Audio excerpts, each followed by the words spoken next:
त्याग, तपस्या और बलिदान याद करेगा हिंदुस्तान। ये नारा इस देश में समय समय पर गूंजता रहा है और आज भी ये नारा किसान आंदोलन में गूंज रहा है।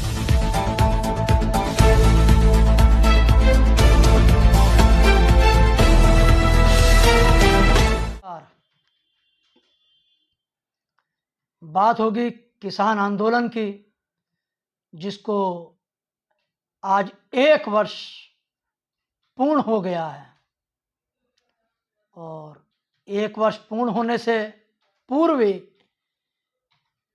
6 दिन पहले ही मतलब 19 नवंबर को प्रधानमंत्री ने कृषि कानून, जिसको किसानों के हित में बताया गया था, उसको वापस ले लिया है। लेकिन किसानों ने कानून तो वापसी होने के बाद भी धरना स्थल को नहीं छोड़ा है। किसानों के धरने दिल्ली के चारों तरफ बॉर्डर पर चल रहे हैं और उन धरनों पर लगातार किसानों की आवाजाही बढ़ रही है और आज चूंकि 1 वर्ष पूरा हुआ है 26 नवंबर को, तो किसानों की तादाद में बड़ी संख्या में इजाफा हो गया है। यह वही 26 नवंबर है जिसमें संविधान दिवस भी लागू हुआ था। ये वही 26 नवंबर है जहां आतंकवादी घटना 26/11 को हुई थी और ये वही 26 नवंबर है जब किसानों ने दिल्ली के चारों तरफ डेरा डाला था, तंबू गाड़े थे। दिल्ली आने से, बॉर्डर पर रोकने से पहले किसानों के ऊपर पानी की बौछारें, लाठियां, आंसू गैस जैसे सारे कर्म इन किसानों के साथ घटित किए गए। लेकिन किसानों के हौसले बुलंद रहे और उनका आंदोलन चलता रहा। इस आंदोलन को बदनाम करने के लिए तरह तरह के हथकंडे अपनाए गए और उसमें उसका साथ, केंद्र की सरकार का साथ, भारत के मीडिया, जिसको हम गोदी मीडिया कहते हैं, भरपूर दिया। लेकिन किसानों के हौसले को तोड़ नहीं पाए। सरकार के प्रवक्ताओं ने आंदोलनजीवी, आतंकवादी, खालिस्तानी, पाकिस्तानी, विदेशी फंड से चलने वाला आंदोलन से लेकर तरह तरह के आरोप किसानों पर लगाए और उन आरोपों को हवा देने का काम गोदी मीडिया ने किया। लेकिन किसानों का हौसला नहीं टूट पाया। 26 जनवरी 2021 को दिल्ली कूच के दौरान घटना हुई और उस घटना को बढ़ा चढ़ाकर पेश किया और 28 जनवरी को पुलिस ने मन बना लिया, सरकारों ने मन बना लिया कि इस धरने को समाप्त कराया जाए। लेकिन वहीं एक घटनाक्रम राकेश टिकैत के साथ घटित होता है। उनकी आंखों से आंसू निकलते हैं और वो आंसू ही इस आंदोलन को पुनः जीवित कर गए। किसानों की भीड़ फिर पुनः गाजीपुर बॉर्डर, सिंधु बॉर्डर, टिकरी बॉर्डर पर दौड़ लगा दी और सरकार का मंसूबे को फेल कर दिया। 1 वर्ष की पूरे होने पर किसानों के द्वारा जो आंदोलन को चलाने को लेकर कार्यक्रम चलाया जा रहा है, वो लगातार जारी है। केंद्र की सरकार ने जो किसानों ने मांगा नहीं था, वो कानून दिए थे, किसानों के हितकारी बताए थे और सफेद बताए थे।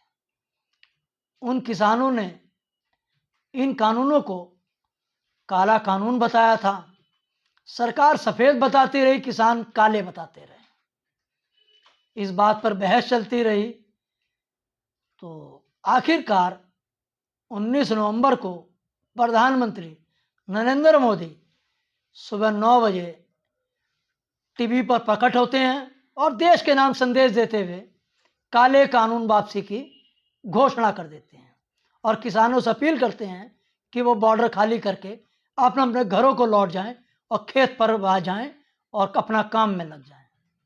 लेकिन किसानों ने बॉर्डर खाली करना उचित नहीं समझा और उनको ने कहा कि ये तो हमने मांगा ही नहीं था, हमने जो मांगा था वो उसमें से तो कुछ मिला ही नहीं। बिन मांगे आपने जो दिया वो अपना वापस ले लिया। हम तो एमएसपी पर कानून मांगते हैं, पराली पे निस्तारण मांगते हैं, बिजली पर जो अमेंडमेंट बिल है उसका निस्तारण मांगते हैं। सरकार फिर फंस गई। जो आंदोलन ऐसा लग रहा था कि एक कमजोर होता जा रहा है, वही आंदोलन अब 1 वर्ष पूर्ण होने पर पूरी तरीके से अपने शवाब पर आ गया है। दिल्ली के चारों तरफ चल रहे धरनों पर किसानों की भीड़ बढ़नी शुरू हो गई है। अब इस भीड़ में पहले कहा जाता था कि पंजाब, हरियाणा, पश्चिम उत्तर प्रदेश है, लेकिन ऐसा नहीं है। इन धरनों पर पूर्वी उत्तर प्रदेश, मध्य प्रदेश, राजस्थान के भी लोग धरने पर मौजूद हैं। क्योंकि एमएसपी एक ऐसा है कानून है, अगर ये मिलता है तो इस देश के 85% किसानों को लाभ होगा। उनकी फसल का उन्हें उचित दाम मिलेगा, सरकारी दाम मिलेगा। अब उसी की लड़ाई है और वो लड़ाई जारी है। राकेश टिकैत कहते हैं कि 1 साल का लंबा संघर्ष जो है वो बेमिसाल रहा है।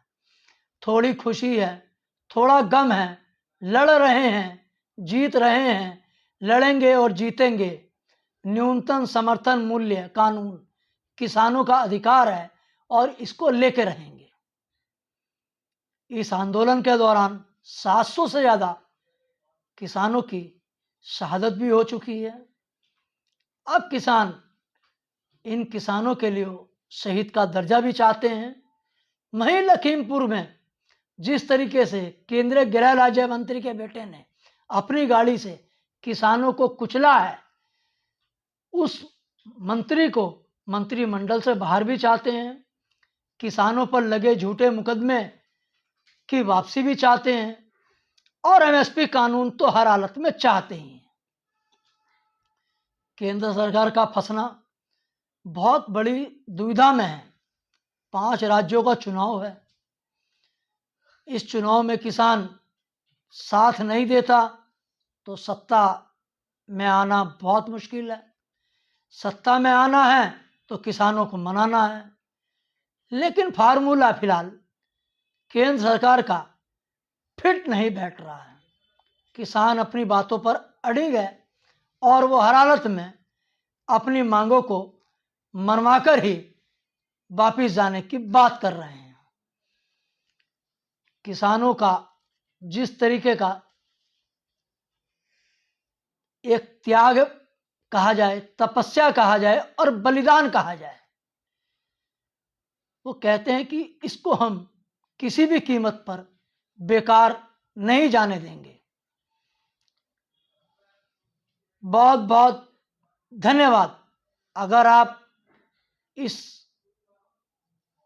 खबर को YouTube पर देख रहे हैं और आपको सही लगी है तो इस न्यूज़ चैनल को सब्सक्राइब करें और बेल आइकन का बटन दबाकर उत्साहवर्धन करें। एक आज की शाम शहीद किसानों के नाम भी होनी चाहिए। उनकी याद में दीपक जलाकर उनको भी श्रद्धांजलि देने का काम लोगों को करना चाहिए। नमस्कार।